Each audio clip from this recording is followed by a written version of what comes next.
for joining us today. Jackie, pleasure to be here. Awesome. So tell us about your journey into filmmaking and directing, starting out with, your experience at UCLA when you had Robin Williams and David Letterman as, people in your script. Yeah. Well, I wanted to be a journalist originally, and unfortunately I couldn't get a job. So I went to the CBC and figured out that the Fifth Estate, a show like 60 Minutes really, was journalism. Mm-hmm. So I luckily got a job there. And a couple of times the director didn't show up for whatever reason, and I had to direct a segment. And I realized that I had no idea what I was doing. So I decided to look for a place that was really practical to learn how to make movies. And I found out that Francis Ford Coppola went to UCLA Film School, so I applied there. And to my horror, I was admitted.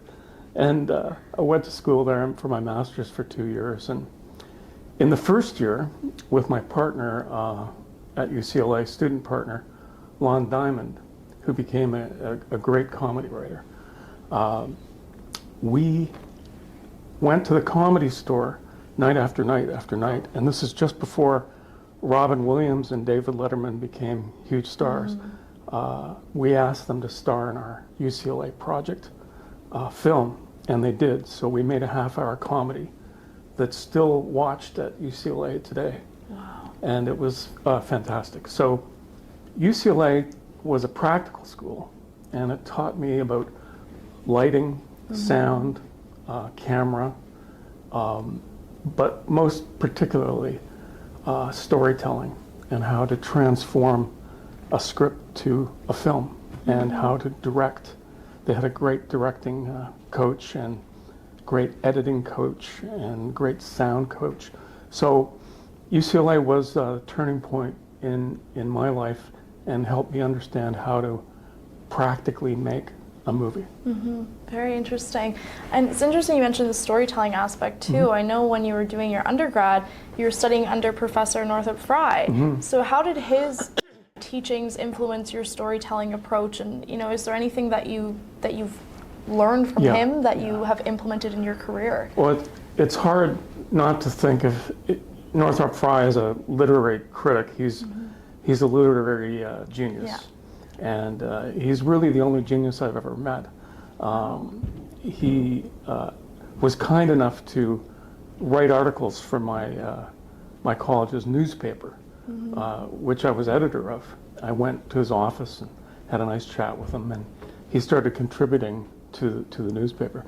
But his classes were phenomenal, and I like to think that because of his teaching, I was able to make scripts for films that had a story arc that acted like a roller coaster. So I wanted to take young people and their parents on trips through the stories that we were producing. Want to take them on a ride up slowly and then down the arc as quickly as the roller coaster could go, and then left and right. And when they got off, they'd have to breathe out, and that's the kind of movie that I tried to make.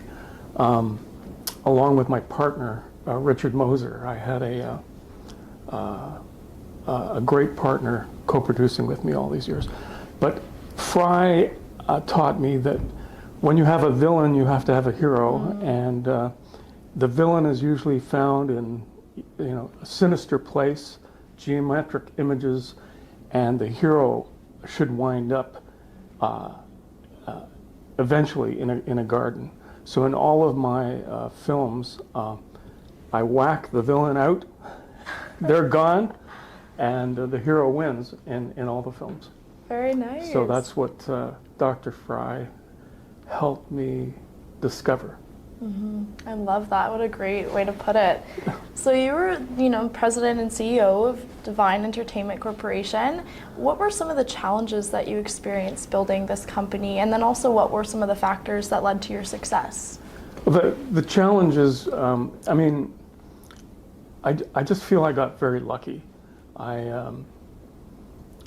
I made a film with a friend of mine lent me some money, actually, so it was privately financed.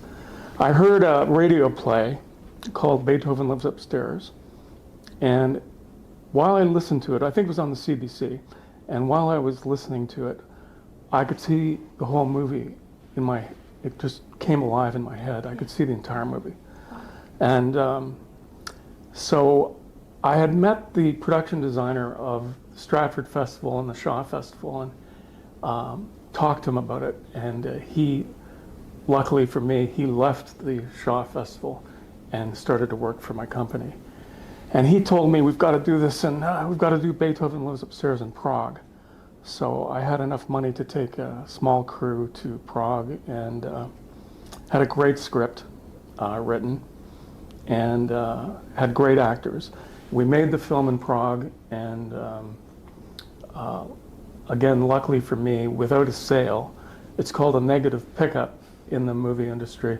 I met the head of HBO. It took me a long time to set up this luncheon. Oh yeah. And I met her, Sheila Nevins, and I met her in Cannes at the film festival. And I told her about the film, and I gave her, in those days it was a VHS. And about 2 weeks later, she said, "I'm buying your film. I'm paying you top price," and that, saved me at the time. To be brief, it went on and won the Primetime Emmy Award, and with that, a group came to me of financiers and said, "We want to take you onto the stock market." Little did I know how difficult that would be at the time, being really a filmmaker with a little business background. But we went public. We raised $7.5 million, and with that, after the Primetime Emmy, Sheila Nevins ordered 6 more films. So they were all $3.5 million per film. So all of a sudden I had that kind of money plus the 7.5 we raised. So I went back to Europe and started making more children's movies. Wow. And so, for our viewers who maybe don't know this, your films, they were, they wound up in classrooms across North America, all over the place. So tell us how this really happened, and then also the educational aspect to these films. So Dr. Frye also gave me another idea, which was the title of one of his books, which was The Educated Imagination. So I thought it was important to educate the imagination of young people. HBO wanted me to make films for 7 to 12-year-olds, or tweens, they were called. And so we took more composers like Bizet, Rossini, Handel, etc., and tried to make three-quarter time, the King of Three-Quarter Time, Strauss.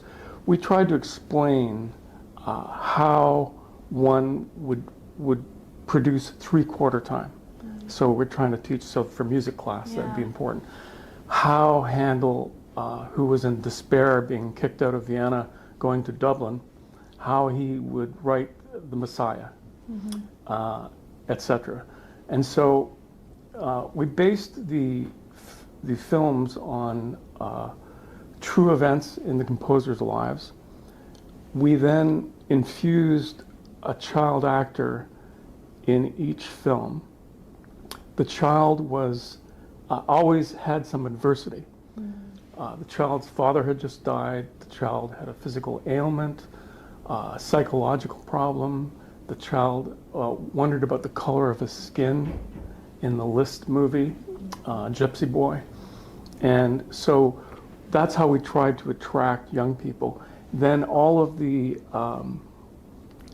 composers and then later inventors and artists, they all had adversities. And the child and the composer or the artist, became unlikely friends. Right. And they both learned something about each other. And along the way, whether it was in Galileo, we taught about the moons of Jupiter.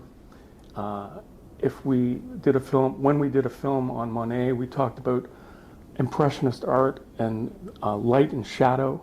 So that was for art classes. And so in the end, we sold, our films are in 90% of all US libraries. and they're purchased by approximately 2.5 million sales to school teachers. So over the course of the last 25 years, I'm happy to say, I think with sales around the world into television networks, I think about 70 to 80 million children have watched these films. Wow. And I'm quite proud of that. And as you should be. I hope that answers your question. It does. It's amazing. I really like that you infused the music theory, a little bit of art, the light, the shadows. It's a really great idea.